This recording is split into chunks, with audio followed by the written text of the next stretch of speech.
she still can't even stand. She's so wobbly. Zhang Weili is furious. She's upset. But 100%. Oh, welcome in everyone to a brand new edition of Axe Kick Picks, episode 154. Hope everyone had a great Thanksgiving break. We enjoyed the fights. Joey, how are you? And Dakota Ditcheva. I mean, she's the one, kid. Yeah, man, don't bury the lead. But before we get into that recap and the stacked weekend we have ahead of us, bro, if people want something to do, want something to watch, I mean, there's a lot going on. There's a lot up against UFC 310 this weekend. UFC Fight Pass features LFA 198 tonight at 8. BKFC 69 is in Atlanta. It's on an hour after that via Fubo Sports. Octagon 64 is on DAZN tomorrow at noon, as is Glory Collision 7. But besides that, there's a lot of boxing taking place this weekend. Liam Paro is taking on Richardson Hitchens. That's for Paro's IBF Junior welterweight title. Sam Noakes is taking on Ryan Walsh for the vacant British lightweight title. Ryan Rosicky is taking on Yamil Alberto Peralta for the vacant WBC interim title. And then Kubrat Pulev is taking on Momo Char for Char's WBA regular heavyweight title. So a lot of boxing taking place, and I got something for us at the end for 10 seconds left. Burying the lead, got something for 10 seconds left. Great card, UFC 310 in the fight capital of the world, lovely Las Vegas. We got some news towards the end. We got one tonight over there in Singapore, 8 p.m. tonight. Joey will have some plays over there. But Joey, we have to start the show by discussing how good, how legit is Dakota Ditcheva. First girl ever to stop Taila Santos in the second round. And, you know, I like Taila Santos. We took a shot on her for plus money, but it was inevitable. I mean, those body shots, those knees, those elbows. I'm surprised she wasn't taking shots on Dakota. She wanted to stand and bang with her. That is not a recipe for success at all. And Taila Santos, I didn't like what she was saying, you know, leading up to it. I know you want to build the fight, but saying, oh, she's just a model. She's a Barbie. Yeah. And then she cut the promo on her. Yeah, I'm a Barbie that just beat your ass in the second round. So the whole lipstick. I mean, Dakota Ditcheva, how good can this girl be? And unfortunately, I just don't think PFL has anything left for her. No, and that's why, you know, prior to last show, and it was we have a long hiatus because we did a holiday special last week, was the fact that, you know, the UFC's calling. I do think that for her to test herself, I mean, she's already made the $1 million in the PFL. She had her visual board lit up, and just everything that she set out to do, she accomplished. So she's headstrong. That's why at her age, what she's just accomplished just shows me that the sky's the limit for this girl. I mean, it was so impressive to see her grow from the European Championships, win that. And now she's a millionaire at what, age 26? Like, yeah. She's such a fantastic, like, ambassador for the sport, for women's mixed martial arts. And I mean, putting that skill on display the way she did, like you said, no one stopped Taila Santos before. We know how tough she is. It seems that she hasn't even fully tapped her potential. I don't even think she's in her prime, kid. Yeah, man. So it's just like, I think, in my personal opinion, and what, granted, we did fade her. It was just because the value there, you know, we did say that she could pass this test, and she did it with flying colors. But man, like, everything you see out of Dakota Ditcheva just makes you think that she could be the number 1 pound for pound women fighter in the world, like right now. And that's not even like gassing her or anything like that. It's the skills that she's putting on display. The finishing, who was a top ranked fighter, Taila Santos, fighting for a belt. She's beating her like that in my eyes, as we're going to see this weekend with Kai Asakura getting a 1-fight title shot. Dakota Ditcheva's on that level. If it were to me, I'd very well throw in her a title shot if she signed with the UFC. She may need 1 fight in there depending on how the UFC feels about her. But I mean, she's checked off every box. You know, she's proved that she has all the talent, has all the fandom behind her, and she's proven it every time she goes out there. I mean, give this girl a title shot if she joins the UFC. You take her versus the Bullet? Yeah, I do. Absolutely. I said I think she's number 1 pound for pound women fighter in the world. Oh, come on, Joe. I love her, but not number 1 overall. Yeah, you can't put her. I do. She hasn't proven it over these other women. Look, I'm looking at the rankings right now. She's Zhang Weili, Valentina, even Juliana Pena. These are champions. You're being very fair towards the other champions, and I'm being very unfair and biased towards Ditcheva just because of what I see, what we can get out of her. I see double champ status. I see her being able to compete at any level, at every weight class. And so that's what I'm saying. Why we said Demetrius Johnson was the number 1 pound for fighter during his reign, because if we put him at a size of another fighter, you're surely going to see him beat pretty much anyone out there. That's a good point. I think the smaller guys, and we'll talk about this in the main event, because I think Alexander Pantoja is a top 5 pound for pound fighter, but he's ranked 11th for pound, and that just is disrespectful to him. And I think the wrong way. They don't get the credit they deserve. And you mentioned Mighty Mouse. He never really got it. Maybe he was soft-spoken in the UFC, whatever the case is. But there's no reason Alexander Pantoja is 11th in pound for pound. There's just no. He's a top 8 champion. He's one of the 8 champions in the UFC. He should be at least in the top 8. But from what he's done and proven to us, he should be a little higher than that. A lot of other How is Alexander Volkanovski ahead of him? He's lost 2 in a row. How is Tom Aspinall there? He's not even undisputed champion. You tell me. That's why AI is going to come out and fix everything. Exactly. But by the way, love the buzz cut for Pantoja. But yeah, power rankings. I would put Dakota Ditcheva in the top 4. I gotta respect the champions. I think Valentina, what she's accomplished, not just recently, but her whole career. Zhang Wei Li, Juliana Pena's a fucking thug. I love her.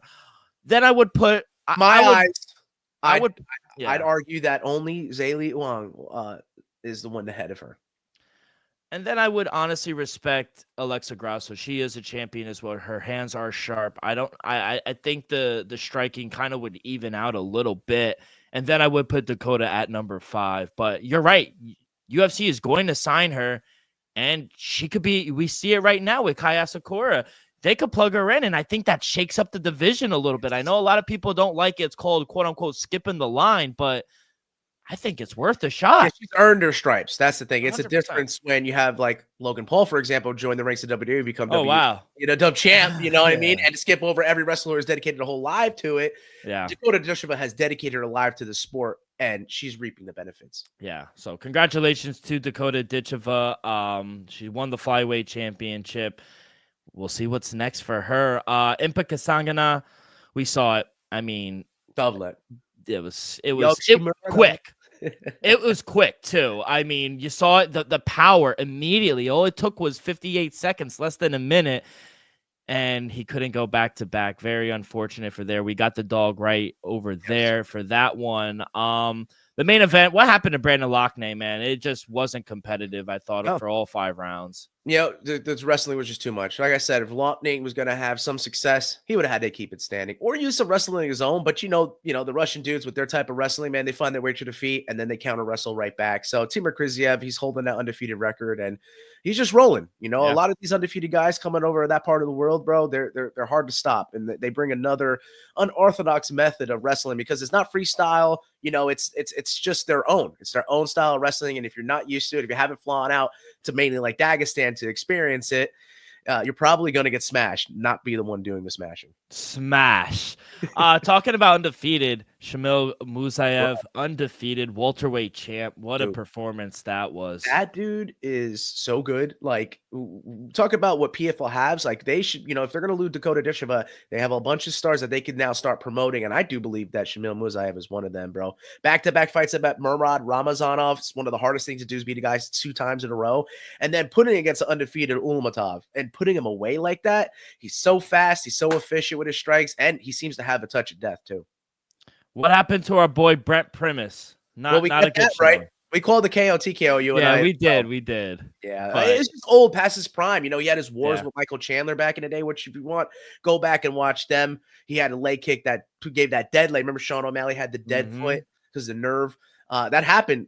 Brett Primus did that to Michael Chandler. So, a bunch of wars in Brett Primus's career in the past, and we all respect the man for what he's done. But the window's closed. It's just Rabanov's time. He's legit. And then our boy Dennis Golsov, he gets a submission win. We called that one. Him. Well, no, I went with Oleg You Popov. faded. Yeah, you faded. And I don't know how I could have faded him and Dakota Ditcheva in the same night. They've come out and proven themselves time and time again. Golsov, I think he's probably gotten the most championships in $1 million in the heavyweight division for PFL, right? It has to. Yeah. 3 or 4 times now. I think it's like 3 or 4, yeah. Yeah, serious. Insane. But overall, really good night. Outside of Fade and Dakota Ditcheva, really good night for me. How did you do for PFL World Championship? I went 6-2, very positive. Yeah. Like I said, the only two I faded in the PFL. But we did talk Mena prior to that. Didn't do so well there. I thought I had a little better beat. But like I said, the slap together card that I discussed about Don Davis kind of threw me off, and I went 2-3 for that. All right, let's try to keep the momentum going here for this weekend. Before we get to the banger of UFC 310, we got one tonight, like I said, in Singapore at 8 p.m. tonight on Amazon Prime. Joe, what do you got for us there? Hell yeah, man. I'm psyched because once I land, you know what I'm going to be tuning into. So they starting it off, we got 4 MMA bouts, 3 kickboxing bouts, 3 grappling bouts, and 2 Muay Thai bouts, or vice versa, 2 kickboxing and 3 Muay Thai. But nevertheless, man, kicks off in the strawweight Muay Thai. Thong Poon is taking on Daniel Mini T. Williams. And I think Mini T has been chopping at the bit to get back to Muay Thai. Look at the 2 fights he's had in Muay Thai prior. He's fighting Rodtang and Superleg. Toughest guys you could possibly face in Muay Thai. And he gave him competition. He went to a decision between both of them. And Thong Poon has 2 losses, 2 bad losses back-to-back. So I think Mini T is going to get back right, and I'm going to take him to start it off for one Fight Night 26. The next fight is a move to the lightweight submission grappling. We have Dante Leon taking on Bruno Pucci. Bruno Pucci, he's won worlds in the IBJJF, international scene, but via purple belt. Dante Leon, he's a 3-time champ in worlds at black belt. So you got to lean with the guy who's more experienced and also has a higher degree of a belt. Give me Dante Leon in that first submission grappling match.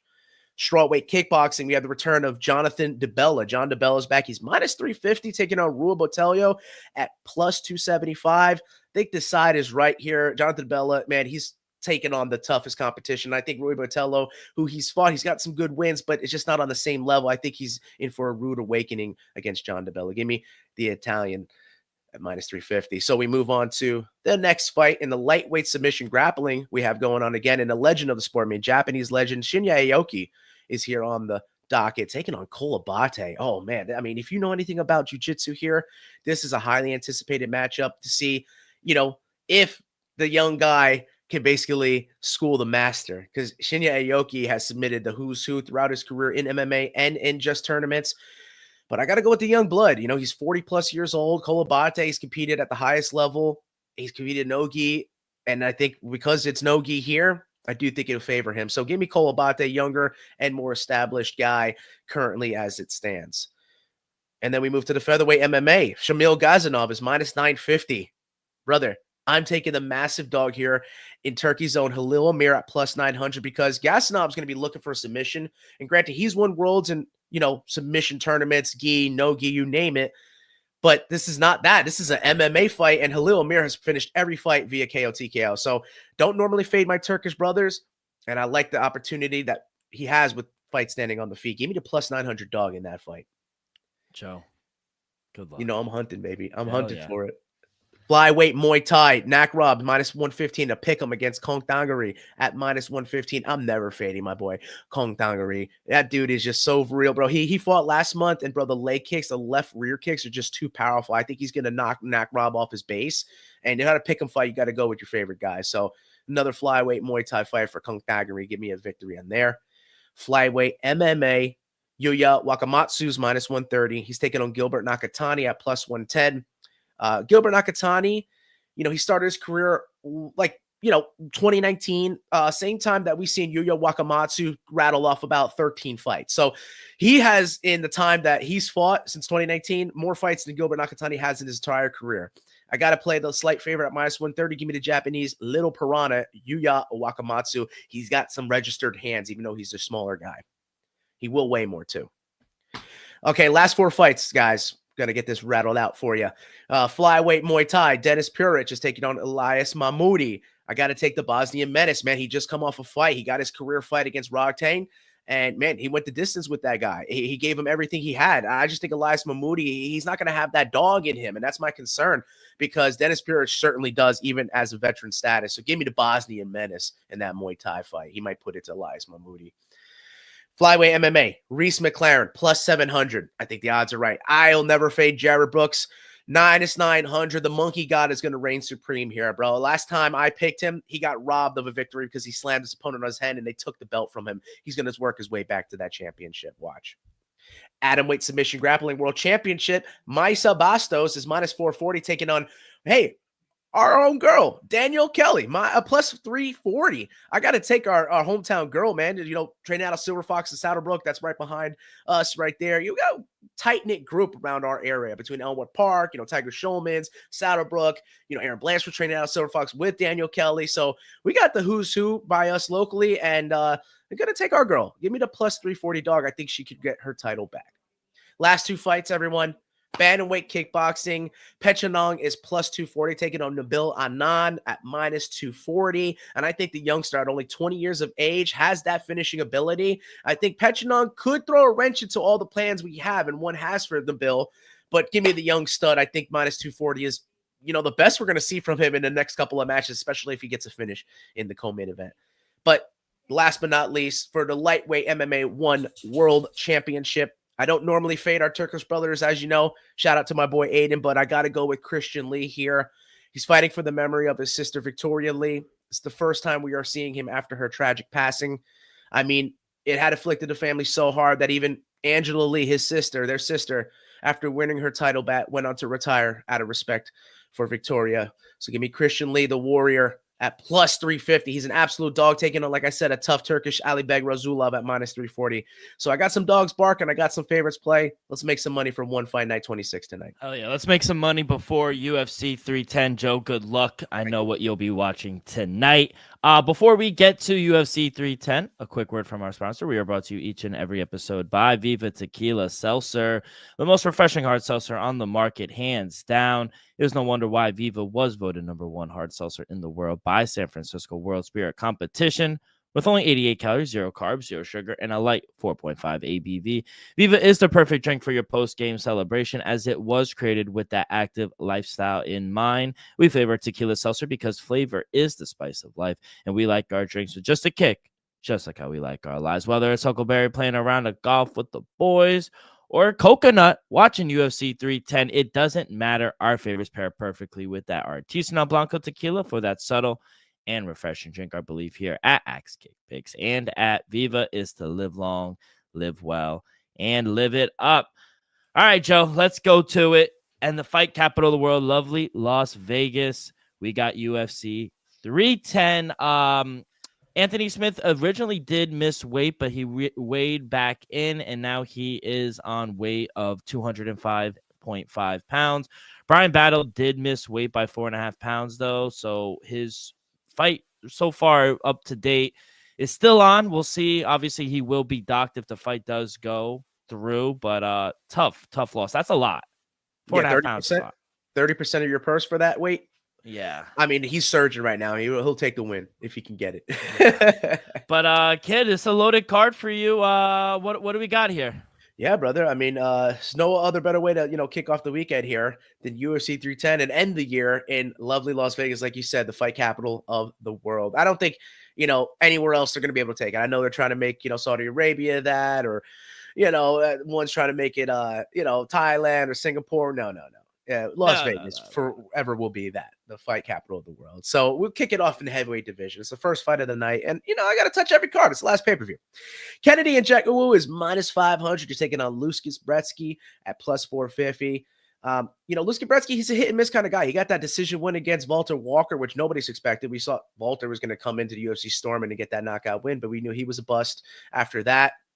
And, you know, I just think that he's susceptible to getting caught. And, you know, Kenny Nzechukwu, he's a big dude. Granted, he fought at 205, but I think he's kind of gotten comfortable at taking on Chris Barnett at heavyweight now. So I think he's going to continue rolling in heavyweight. Minus 500 seems to be the right side, but let's squeeze it down that he'll get the knockout. Like I said, Brzeski's there to get hit. So the African Savage via KO TKO was minus 130, and that's the prop bet I'll make.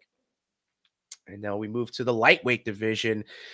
OG, Hall of Famer? I mean, you know, as we talked about DC in the past, like who we're going to rank Hall of Famers, I do think that the UFC should use ballots, like first ballot, second ballot, third ballot. In my eyes, Clay Guida should be a Hall of Famer. I mean, the durability and longevity he's had in his career, and granted, he may have fought for a title, if I'm mistaken correctly, just once in his career.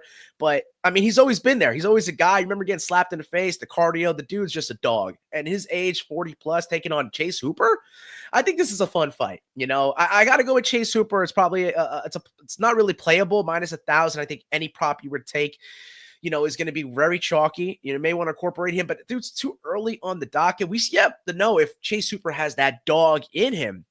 Clay Guida, we try to bring it out, but if he doesn't show up, Chase Hooper, that is, Clay Guida could be all over him. So I think it's a very worrisome official lean for me taking Chase Hooper, but I have to, just based off age, just based off what we've seen in the past and just the evolution of Chase Hooper, but don't count out Clay Guida ever. And now we have the return of the Maverick, man, in the lightweight division, another lightweight fight, man. Michael Chiesa, minus 110, taking on Max Payne Griffin at plus 115. I love Max Payne, but I do feel like he may feel the pain here. He finds his way to the ground, and I do think Michael Chiesa is going to have a field day there. I do think that he'll be more relieved that if the fight hits the mat than having to stand with Max Payne, because for some reason, Max Payne does edge out those victories on the feet. If you see time and time again, man, he'll kill parlays on you. So I definitely want to incorporate what's close to a pick'em fight in one of those parlays, but just give me the slight favorite in Michael Chiesa, because I do feel like submissions are on the table, and of course, decision. TKO KO might favor Max Payne a little bit more, but I like the options that Michael Chiesa has. And now we take a turn to the flyweight division, where Cody Durden is back, taking on Josh Van. Plus 140 is Durden. Joshua Van is minus 150. And you might be sticking me for this because I've taken Josh Van before, and he's burnt me that one time, but I just like the dude, man. Cody Durden has some bad losses. I really don't like his attitude at times. Josh Van, he's a put his nose to the grindstone type of character. You don't hear much from the dude, and he comes out and performs every time. And if it wasn't for that last-minute uppercut from Charles Johnson, granted, MMA math would say that Durden has the advantage since he beat Charles Johnson by unanimous decision. I think Joshua Van was in control of that fight, and I think if he never lost that, he would have had about a 10 to 13 fight win streak going into this. So give me the minus 150 favorite in the fearless Josh Van. That's what I'm sticking with in that flyweight fight. I saw that fight live up in Mile High. Definitely, It was crazy. Getting that knockout in front of the crowd was like, everyone was sad. No. I was saying everyone seems like Joshua Van is a fan favorite. Everyone likes him. Yeah, after that performance against Kevin Borjas, he put on that most body shots in the UFC fight in history. I think people grew to love the dude. Yeah, absolutely. You put on performances like that, and fans will take notice. And certainly taking notice is this next fight, which we should have saw at MSG, but now we see it here in Las Vegas in the middleweight division. The All-American Chris Weidman is a minus 100, taking on Eric Anders at plus 105. So this is close to a pick 'em. I think you can get some plus money for Weidman on some books. Probably have Eric Anders on some others. So pick and choose where you think this will go, but I'm going to take the All-American Chris Weidman. Last time out, if this was going to be an MSG, Chris Weidman does a lot better in New Jersey than he does in his own backyard. That's why I went with Eric Anders. But now with the setback and having a little more time to readjust and be more familiar with Eric Anders, I got to take Chris Weidman. I think he's on his, storybook ending ride out of his fighting career, and I just love the dude, man. I do love Eric Anders. Not many are built like a national champion Alabama linebacker like himself, but I'm going to go with Chris Weidman in this one. Yeah, I was going to pick Weidman for 309 a few weeks back after Anders. I also want to put out there, I don't think Anders is scared. He was an Alabama linebacker. He's not scared of anyone. He had like a bug. I think it was sickness or something. But hey, he might be going around. That's all. I'm going to stick with him. I like Chris Weidman as well. I got him at minus 112 straight up. Besides Eric Anders' punching power, I just don't see where he beats Weidman. Weidman, I think, is the better striker. And if it's not, he has the wrestling to fall back if needed. So we've also seen Eric Anders' stamina kind of slow down as the fight goes on. The stamina will not be a problem for the former champ. So, yeah, I'm going with the All-American Chris Weidman as well. Straight up on the money line, minus 112. Right on, my boy. We're on the same side there, which I know I had that switch. I wasn't playing that at first last month, but hey, here we are. And now we go to, man, I'm very torn about this. I love these guys. I love both these welterweight fighters. I've been following them for a long time. Randy Rude Boy Brown is just a class act. And he's a massive dog here at plus 200. And the reason being is because the Butcher, man, Brian Battle has reinvented himself. He's a minus 200 favorite. And I think maybe that's swelled a little bit since the weight miss. As you know, statistically, if you miss weight, especially by 4 pounds, you have a significant advantage. So with that being said, as much as I hate the fade Rude Boy, I am going to be taking the Butcher, Brian Battle. We saw him live and in person, and maybe biased a little bit towards that, but I just think the dude is possessed right now. I saw him on the Embedded. He just says he goes into that dark place, and I think he'll get there and possibly with a finish. If you want to squeeze that minus 200 out, you might have to play a prop on it. So let's go to a featherweight division. Man, a lot of interesting fights out on the prelim card that could easily be a main card fight, and this is one of them. Movsar Evloev, minus 230, Taking on the Funk Master, Aljamain Sterling as a dog, plus 235. D-Rock, who you taking? First of all, my thing is, I like that it's not on the I like that it's on the main card. Obviously, you know they know what they're doing. UFC, obviously, they put a Gracie up there for obvious reasons. But is this a title eliminator here in the featherweight division? I would say so too. And give me the Funk Master plus 205, plus 215. I see out there, so shop around. But I also like the plus 3.5 if you want to take it over on DraftKings. Plus 3.5 for Aljo is at minus 110. That means if he just needs to win one round in the judges' scorecards, and I think that is very possible with his wrestling. I think the striking is kind of evens out. I think the cardio is going to go to Aljo. I just think he's going to manhandle him a little bit. I think he's the bigger fighter. And I don't trust Movsar Evloev, if I'm being honest. I don't think he should be this big of a favorite. If you want to put him the favorite, okay, I understand. But almost a $3 favorite against a former champ, yeah, I don't see that. I think Aljo, it's going to go to decision, but that is very chalky for the fight to go to decision. I think it goes all 3 rounds. I think Aljo sneaks out a win. You want to play it safe, plus 3.5. I think that's a good bet, but I'm going to take him as a dog. Give me Aljo. So at plus 3.5, Aljo cannot get finished nor lose by unanimous decision. He could lose by split. And yeah, it has to be 29-20. Or he can finish his opponent or unanimously, of course, or majority, and he'll get the dub there. And, you know, Movsar, he did perform in Newark. We saw him take on Diego Lopez, but we haven't seen him since. Am I wrong? Right? We haven't seen him fight 288. I mean, that's a long time. Aljo's fought about 2 or 3 times and moved up a weight class. So I like Aljo being more active and being now in what is a more natural weight class for him. I do feel like the wrestling may match up with Aljamain's jiu-jitsu because, I mean, he backpacks you. I don't think Movsar has ever really dealt with that before. You know, he did fairly well with Diego Lopez. He has, you know, seen that type of stand-up, but that's not Aljo's game, you know. He's going to throw some orthodox stuff on the feet, watch out the up kicks, you know, the teep kicks to the body. If Movsar can't implement the wrestling, I think Aljo could take control of the fight, the tempo and the pace, and win on the judges' scorecard. So I do like your bet with that one. So yeah, Aljo at a dog price plus 235. Give me the former champ. I love the Funk Master in this fight. In the welterweight fight, which is next, man, we should have seen Vicente Luque take on Nick Diaz, but I'm actually glad that's not happening because there's a chance for Themba Gorimbo to get on the map even more. Luque is a plus 140. Gorimbo is a minus 150, and I think it's the right side. I do think Themba Gorimbo is just a more technical fighter right now in the more prime of his career. I do think Vicente Luque, even though he didn't look so well against Joaquin Buckley last time out, I do think he'll carry a little more power and a little more experience, having fought at a higher level. But Themba Gorimbo, he needs to prove himself at this point. They featured him on the Embedded, and I think the UFC wants him to win. I mean, The Rock was, you know, in his corner, you know, having his back, and he has a lot to prove for Mozambique. So I just think that this dude is going to do the right thing for his country, for his family, and for the UFC. Give me the answer, minus 150. Yeah, I got a little same game parlay at plus 115. I'm going to take Gorimbo on the money line and over 2.5 rounds. Like you said, he was Vicente Luque was originally to fight Nick Diaz. Now he takes on Gorimbo, and I think in a very different stylistic fight. You know, I think the fight against Diaz was more favorable to Vicente Luque, but, you know, Diaz well past his prime. I didn't like that video either coming out. I hope everything is okay, but I think Luque would have been able to do whatever he wanted to do in that fight. But in this one, he's the underdog for a reason, you know, and I think this is obviously going to be Gorimbo's toughest challenge to date, skill-wise as well. I like him. I liked him in the fight against Nico Price as well. He did everything. He did everything enough to avoid getting in trouble, win a decision fight. I think it's going to go, he's on a little run as well. So I like him to win here against Vicente. He didn't look good in Atlantic City against Joaquin Buckley. I like the over 2.5 rounds as well. I think it goes all 3. So I paired it up. Give me Gorimbo on the money line plus over 2.5 rounds. You pair those 2 up, you get a plus 115 price. Yeah, he's a grinder. I love that play, brother. So let's take a move on to, am I in the featured preliminary fight now? Yes, you are. In the light heavyweight division, Anthony Lionheart Smith is plus 310, taking on the returning Dominic Reyes. I mean, we saw his last time out. He got that KO TKO finish, and so that's why I think the books are favoring him. Minus 335 is the Devastator.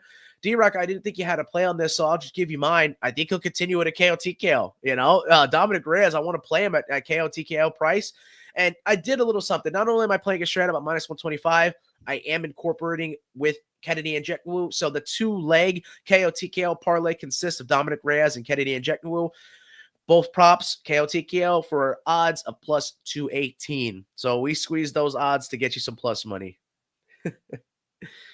Now let's start the main card of UFC 310. Nate the Train in the UFC is back, baby. In the featherweight division, he's minus 125.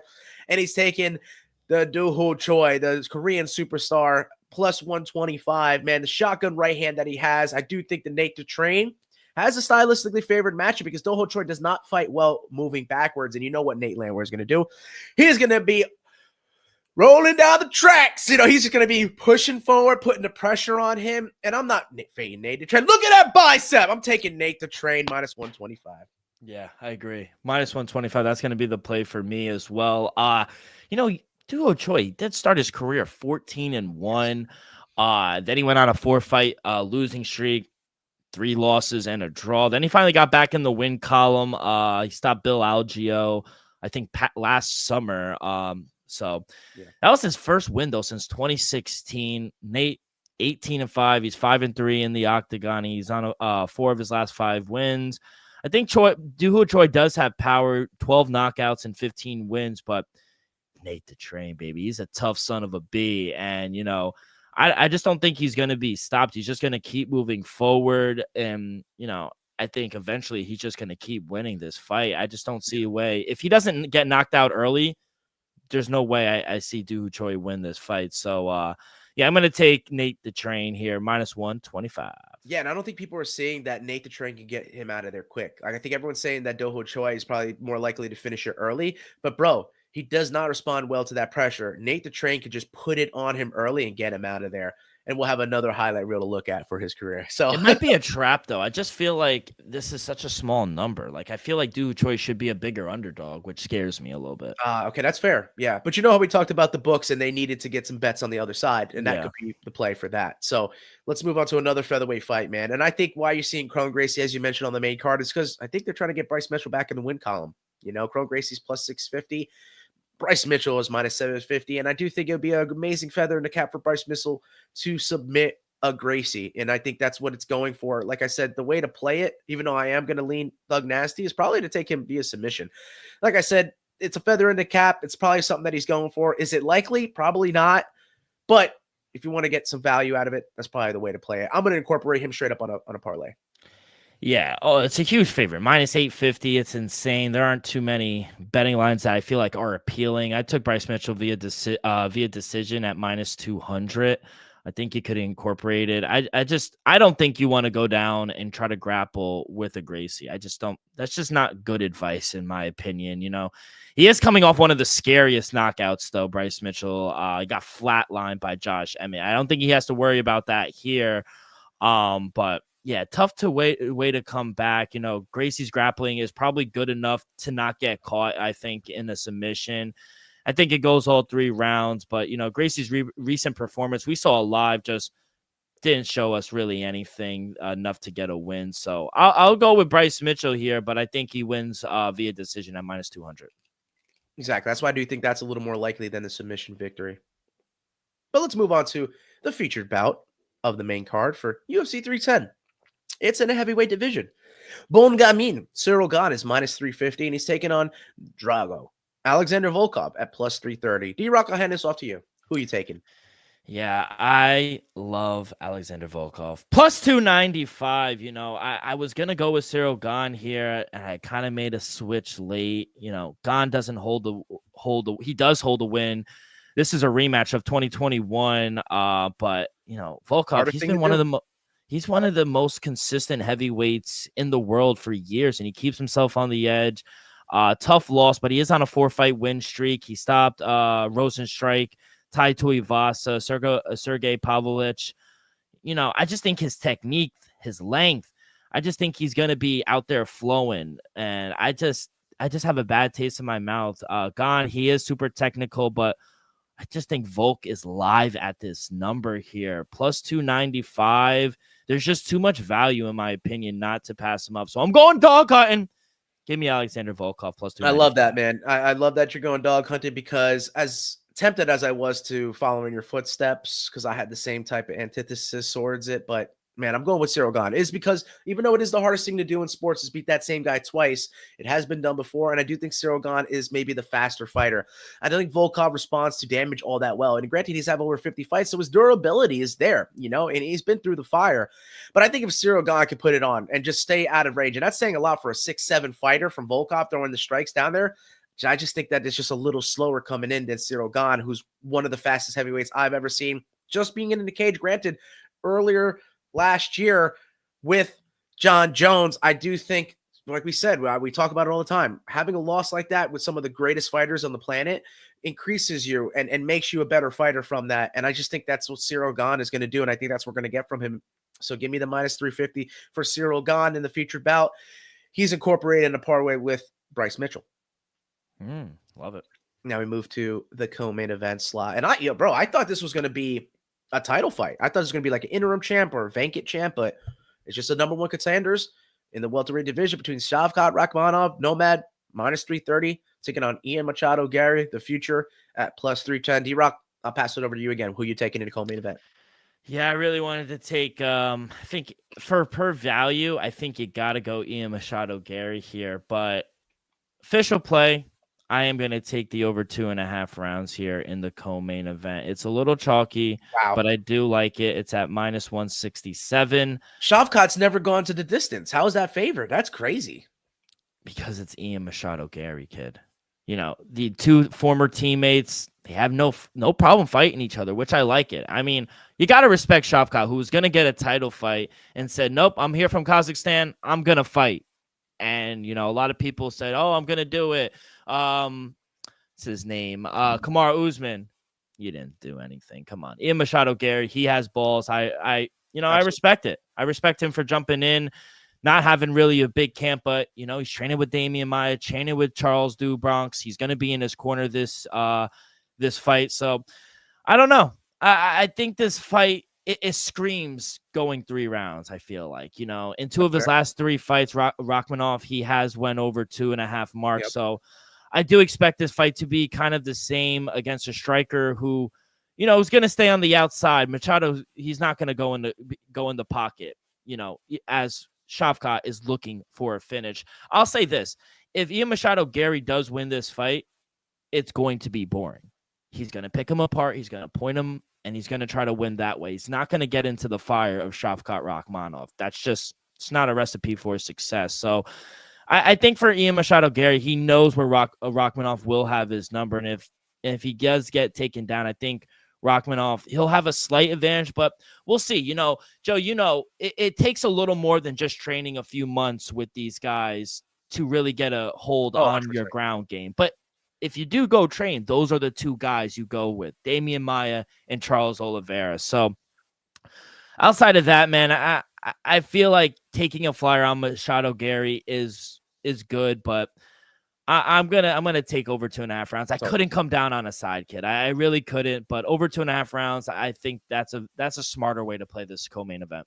Yeah, and that's fine by me if he does pick him apart, because that's who I'm with. I did pick a side. I'm on Ian Machado Gary here at plus 310, because I do think for Shavkat Rakhmonov, I mean, he's going to have the stylistic advantage in terms of the grappling. You know, that grabs a hold of him, and that tends to happen in every fight. But I think he's going to have to implement the Khamzat Chimaev approach, the bull rush. I think he's going to have to get in there and just disrupt everything that Ian Machado Gary is going to try to do. Like you said, stay on the outside and just piece him apart. But that's my fear. You know, as much as Shavkat has thrown some, you know, had some wars on the feet with Jeff Neal, you name it, and they picking him up off his neck. And then, you know, it took him 3 rounds to figure out Wonder Boy and finally get that. Ian Machado Gary is basically a younger, maybe more powerful and advanced version of Stephen Wonderboy, maybe with a little less footwork. But, man, we saw him live. We saw how fast this dude is. We saw how easily it is for him to get that leg kick going and to then put it up to the top, throw teeps, just mix it in so well through the striking. Obviously, it's a clash of styles. Rakhmonov takes him down. I think it's going to be a quick night. But Ian Machado, Gary, the value you're getting, going a little dog hunting in the co-main event slot. He seems to like the limelight. I mean, everyone is against him. That's what happens. Normally, these guys turn out to prove themselves and prove everyone wrong. So I'm going to take the dog in the co-main event slot. Give me the future, because that's what you may see from him getting a title shot after beating Shavkat Rakhmonov. And now we've made it to the main event of UFC 310 for the UFC Flyweight Championship. And it's between Alexandre Pantoja, who is a minus 250 favorite, taking on Kai Asakura at plus 215. And it's unprecedented. We've never seen it. Kai Asakura is getting a title shot in his first UFC fight. I mean, don't hold your breath, man. I mean, he's box office though, Joe. You have to admit it. Absolutely lights out, brother. I mean, every time you see a highlight of this dude, I mean, he's damaging and putting opponents in hospitals. Those knees are vicious. Some of the best knees of the sport. He's one of the quickest dudes out there, and especially at 125. I mean, I think if you're faster than everyone else, I mean, that could play a toll. Did you see the video of him and his brother? They were trying to put each other in the hospital. They're trying to kill each other. Absolutely. So his sparring, his training, and what he's done out there to prove it, I mean, he's absolutely a threat, man. He absolutely is. And, I don't necessarily go with MMA math all the time, but there is something out there. There is a big flag that could show maybe the level of what he's competed at and where we may see in this upcoming fight. Kai Asakura has fought Manel Kape. Alexandre Pantoja absolutely wiped the floor with Manel Kape. Dominated him. It was a unanimous decision, but granted, he beat him. And Kai Asakura lost to Manel Kape. So, Pantoja, man, we're doubting this guy. Just like I figured in the co-main event slot, everyone doubting. I'm fading the public, man. I know he's a minus 250 favorite, but I think people are expecting Kai Asakura, and they're looking at value to get the job done here in his first UFC fight as a title fight. Pantoja's a Hall of Famer, especially if he gets the job done here. People have doubted him for years, and I've been riding this guy since he was a contender in the weight class. I'm going with the Cannibal. Minus 250. He's the end cap of that 3-leg last pay-per-view of the year parlay. And that was Pantoja, Gane, and Mitchell for a plus 104. 3 legs to get you only plus 104 is kind of, rough. But I just didn't know which way to play all the guys. And I like them. I do think that there's a chance that they can be in favor as they are. I like Pantoja so much. I'm not favored. I know you may go the other side for some reason. You like hedging your bets, but I'm going to be backing your future bet you had at the beginning of the year. Give me Pantoja. Third title defense for Alejandro Pantoja. Yeah, he's fantastic, man. I think everything that you outlined, him being a future Hall of Famer, him being disrespected as well. Love the buzz cut. But I'll also say this. The little grays. Yes, he lost to Manel Kape, but he also beat him. He also lost to Koraguchi, but also beat him. All his losses are guys he beat as well. Like George St. Pierre. Yes. I've been back and forth. I've hinted at you. I've called you. I'm like, man, I really wanted to take the more. He's got lightning hands. The more I look and watch Kai Asakura, and the more I watch Pantoja, the more I really wanted to take Kai Asakura here. But I'm gonna throw a change up, and I'm gonna take Pantoja. As soon as I hear many men wish death upon me, blood in my eyes, I'm gonna just be like, fuck my bet. Everything on Pantoja, kid. Yeah. How can I fade him? How? I just can't do it. I'm gonna take Pantoja here, and I think he submits him. I think he submits him as well. I think he finishes him. Kai Asakura, he's getting an opportunity to do something never done before, win a UFC title in his debut.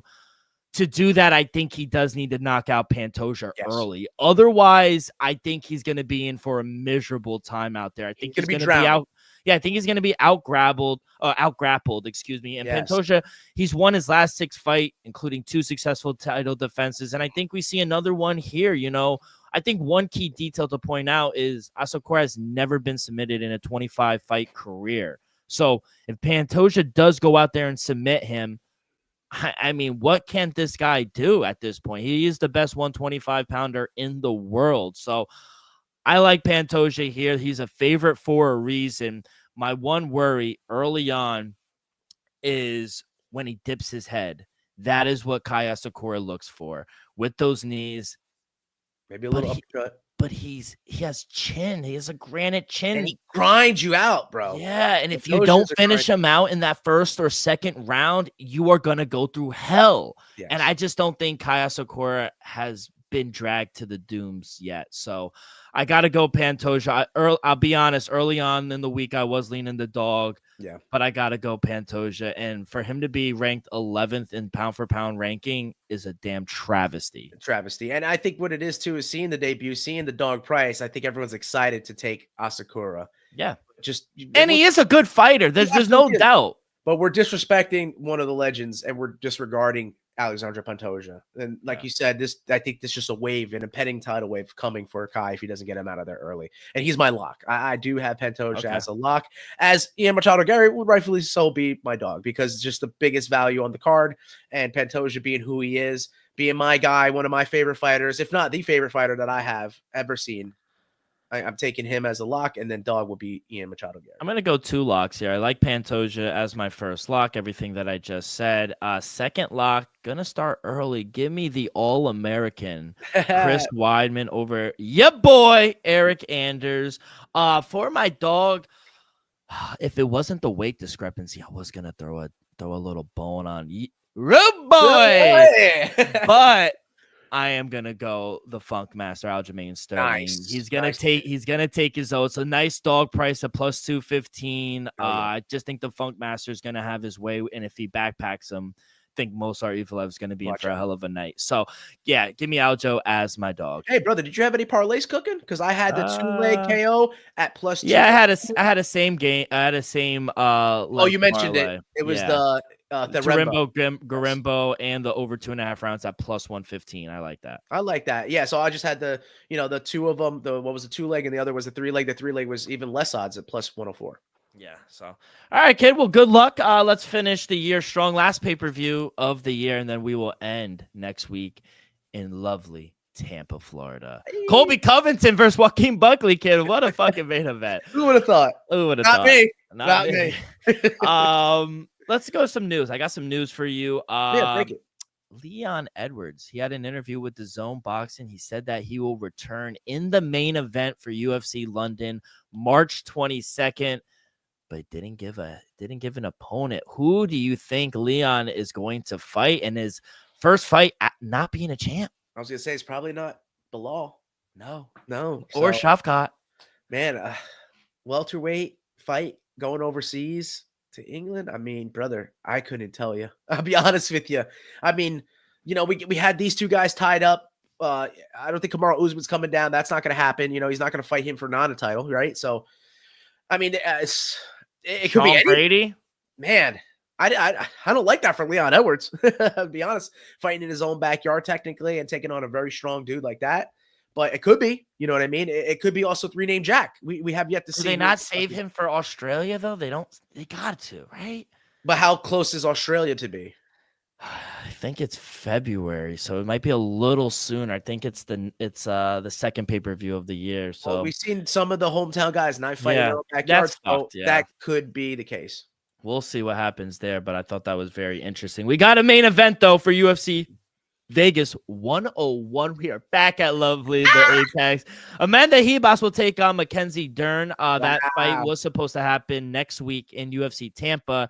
The strawweight bout will now headline UFC Vegas 101 January 11th. Right now. What happened? It's like, where's my phone? I'm getting tickets right now. Yeah. UFC Vegas 101, Mackenzie Dern, Amanda Ribas. Yeah, exactly. I like this fight. Is this a rematch? Have these? Yeah, it's a rematch. What was it? Dern won like a split. Yeah, I think. I hate to see more of the same. You know what I mean? We're seeing a lot of these kind of like callbacks. That's why with the fight I had with Volkov and Gane, it's like we're seeing the same. It's like with Charles Oliveira and Michael Chandler. It's like we're seeing some of the same, right? So, man, it's hard for me to fade Mackenzie Dern in that spot, being that she already beat her. So I probably won't. Probably going to take Mackenzie Dern.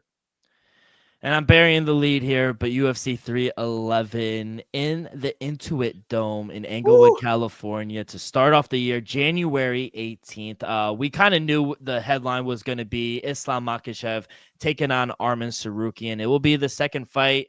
And then the co-main, they just put it together. I don't know if it's actually the truth of, Merab going in and saying, I'm tired of him talking shit. I want to fight him. So We got it. Merab Dvalishvili taking on Umar. Umar Nurmagomedov. But not even just that, kid. The card is stacked. They added Yes, it Benel is. Dariush and Hanato Moicano. You cannot Yuri- afford to lose. No. I love him. Yeah. Yuri Prohaska taking on Jamal Hill. Jolton Almeida taking on Sergey Spivak. Kevin Holland versus RDR. Peyton Talbot. Johnny Walker. Oh, man. I mean, Stacked it's just top a to bottom. stacked card. Your boy Ricky Tercios is opening up the card. 1 to 10 excitement level for this card. I'll go with like an 8.5 based off last year, because beginning of last year's card, I mean, granted, we all like Sean Strickland, but the card wasn't onto the same level as what this is. So yeah, in comparison to what we had this year, next year, opening up the year very strong, very hot. And like I said, I think 8.5 is a good rank for that. Yeah, don't want to get too excited. Some might fall through, but yeah, 8.5 I think is a good number. But yeah, man, I love the co-main event. I really do. And I want to get your number, because can you guess the odds for first the main event and then the co-main event? Okay. We even have odds for Yuri and Jamal Hill as well. So if you want, and Benel Dariush and Hanato Moicano. I think Benil Dariush might be slightly favored, as is Yuri Prohaska. Am I right about those? Yuri is minus 120, Jamal Hill plus 100. So you're right about that. No, Money Moicano is minus 218, Benel Dariush plus 180. Surprising to see. You know, Benil's been there a little longer, the weight class, but granted, he's a little older. And like we said, I guess the books know that Renato could not afford to lose. So co-main event, man. You know, who to pick a side? Even though Merab's been there, he's a new champ. I do think the books may favor Umar. I think the public might go favor Umar. Umar minus 215 plus 185 Crazy. for the champ. I think it could go either two ways. We could sit back there and be like, I can't believe they gave us plus 185 for Merab Dvalishvili, or we could be like, wow, we only got minus 215 for a Nurmagomedov. Yeah, so I think it could go either way. And I think there's no question as to who's the favorite in the main event. Islam is the favorite. Yes, minus 230, Arman plus 195. Yeah. Not that bad, though. I think this one is miss. I missed No, only one. and I think this is the shortest favorite he's been since that Charles fight. So, Wow. yeah. So Crazy. Still favorites, but yeah, I wanted to get your opinion on that. And then lastly, before we get up out of here, we had some boxing news. We broke it a few weeks ago. Huge Misfits card, Tommy Fury and Darren Till. It is off because Darren Till threatened to resort to kicking if he is losing the fight. Quote, Darren Till has stated over and over that he does not want to abide by the professional boxing rules, and that is if he is losing the fight, he will resort to kicking and other stupid MMA tactics. This shit is a shit show. Well, head games work, bro. Head games work, because I don't believe that he would have done that. I think he's just I trying don't to scare either. them. I think Tommy Fury's scared. Joe, your camera went off. Yeah, no, Okay. it's just it's just like we said, gimmick fights. We're showing the true colors. They're not really meant to work. Yeah, no. And I love Darren Till making the video saying, "Oh, the whole family's pieces of shit." He's crazy, this guy. But 10 seconds left, kid. Like boxing, WBO junior lightweight title tomorrow night. Top Rank going against 310. Yes, brother. And what I did for you, I did a little research back for the year. You know how I gave you my record for Dana White Contender Series, and I was about a plus 750 better. As it turns out, I am the same with 10 seconds left. My record for the year, 39, 20, and 2. Like I said, at least a plus 750 better for you guys who are making money. Top Rank is putting on decent card with some invalid up-and-comers, but the main event, for like Dylan said, the WBO junior lightweight title is between Emmanuel Navarrete, minus 225, taking on Oscar Valdez, plus 215. And this is their second matchup. Navarrete won unanimous decision the first time around. And, you know, many will argue if Valdez has even earned a chance at this rematch after just one win. But, I mean, I think this is more on Navarrete and what he's done lately. You know, he went to a controversial draw with Robson Conceição, and then he lost to Dennis Cerchek.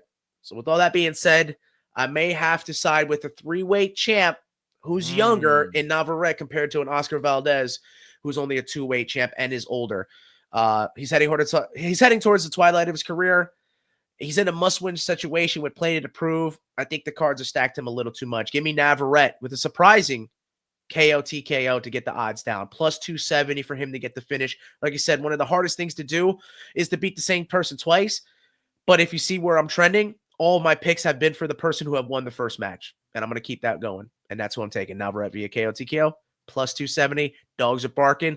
Let's keep rolling. Let's keep it rolling. You see these biceps? Look at that bicep. I fucking love him. Yeah. Joe, we're coming up to the end of the year. We got one more UFC fight. We got Fury Usyk 2. We got our award show. Baby. Yeah. We don't stop. We No. just don't stop, kid. Any last words? Have a safe flight. Yes, Any sir. last words before we get up out of here? Yep. Just flying up, and we'll be locked and loaded for this weekend, man. I'll be tuning in everything. Good luck. God bless.